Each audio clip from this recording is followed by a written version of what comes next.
Actually, as a delegation from UAE, coming from Middle East to India for the Prayagraj, right? Prayagraj. इस बार सालों पहले हुए हिंदू धर्म से ईसाई और मुसलमान बनने वालों की घर वापसी की तैयारी की। अखिल भारतीय खड़ा परिषद हजारों लोगों को सनातन की परंपरा में जोड़कर उनकी हिंदू धर्म में घर वापसी करने के 14 लोगों ने घर वापसी की है। इस्लाम धर्म छोड़कर सनातन में वापस लौटे हैं ये 14 लोग। खजराना गणेश मंदिर में पूजा अर्चना करने के बाद इनकी घर वापसी हुई है।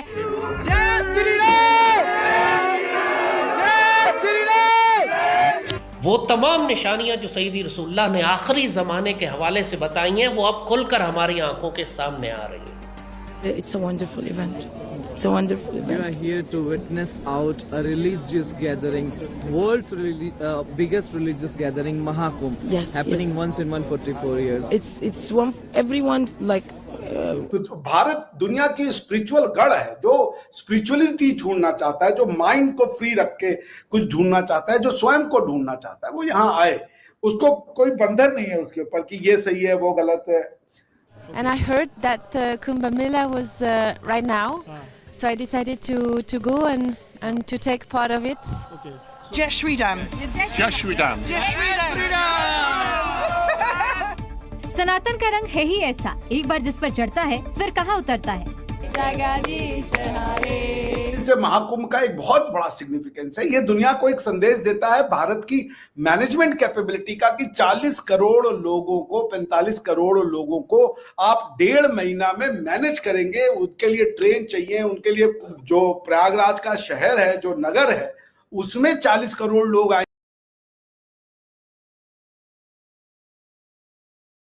महाकुंभ में विदेशों से लोग त्रिवेणी में डुबकी लगाने आ ही रहे हैं, पर जो लोग भारत के ही थे पर रास्ता भटक गए थे वो भी इस महाकुंभ में अपनी घर वापसी कर रहे हैं। हर रोज ऐसी वीडियो सामने आ रही हैं जिसमें लोग सनातनी रीति रिवाजों से सनातन में वापसी कर रहे हैं और जय श्री राम और हर हर महादेव के नारे लगा रहे हैं। लगता है धीरे धीरे ही सही, लेकिन लोग समझ रहे हैं कि सनातन ही सत्य है और असली धर्म भी है, तो इसमें ही वापसी करके उद्धार होगा और मोक्ष की प्राप्ति होगी, नहीं तो ऐसे ही भटकते रहेंगे।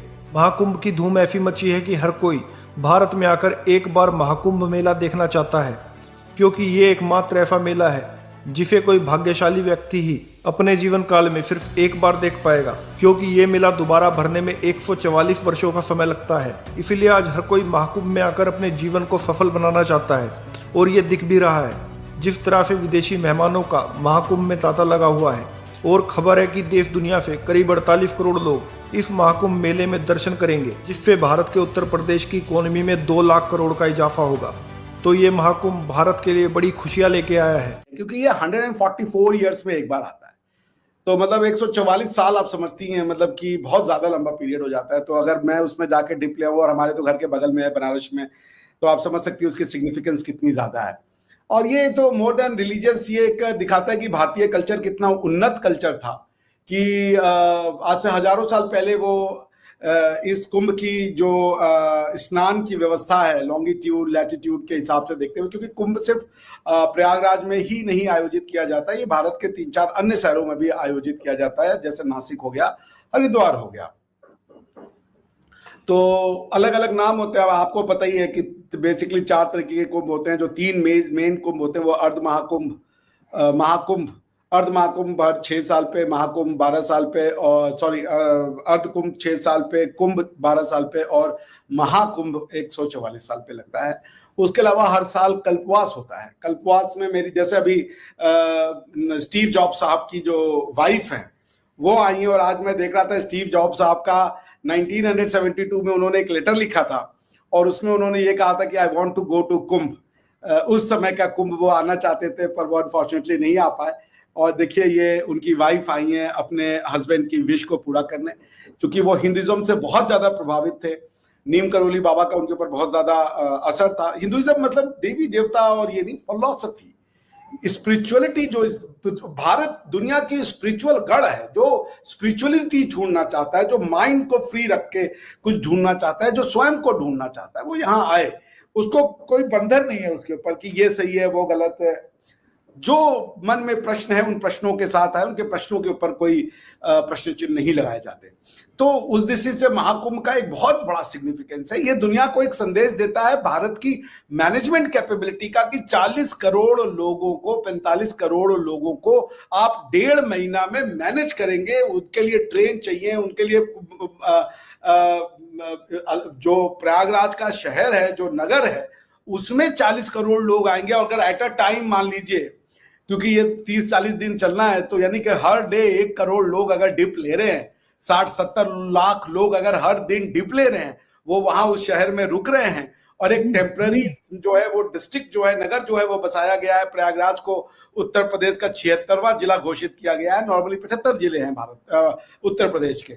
तो वो सोचिए कि डिस्ट्रिक्ट एडमिनिस्ट्रेशन के लिए ये कितनी बड़ी चैलेंज होगी कि इतने लोगों की सुरक्षा, इतने लोगों का जो है हेल्थ का वो ख्याल रखना, लॉजिस्टिक्स, कोई चोरी ना हो जाए और भी किसी तरीके की बीमारी ना हो, आग ना लगे। मतलब इस जितना बड़ा ये मेला है, जितना बड़ा ये त्योहार है, भारत की जो परंपरा है, हजारों वर्ष की परंपरा, क्योंकि ये गौतम बुद्ध से भी समय पुराना का है। तो इवन मतलब मैं कहीं सुन रहा था, किसी ने कहा था कि गौतम बुद्ध ने जब अपना वो जब सरमन दे रहे थे बुद्ध जी, भगवान बुद्ध, तो उन्होंने कहा था कि कुछ लोग ऐसे होते हैं जो कि इतना उनका मन खराब होता है कि वो अगर कुंभ में भी जाके नहा ले तो उनका मन जो है वो पवित्र नहीं हो सकता। सोचिए, भगवान बुद्ध भी निर्वाण पाने के बाद, ज्ञान पाने के बाद भी कुंभ की महत्ता को बता रहे थे। भैया, दुनिया में सबसे बड़ा लेवल ये है, आज तक का इससे बड़ा इवेंट जो था वो दुनिया में था हज का, जहां कहा जाता है कि एक साल में 20 करोड़, एक साल में 20 करोड़ लोग पहुंचते थे।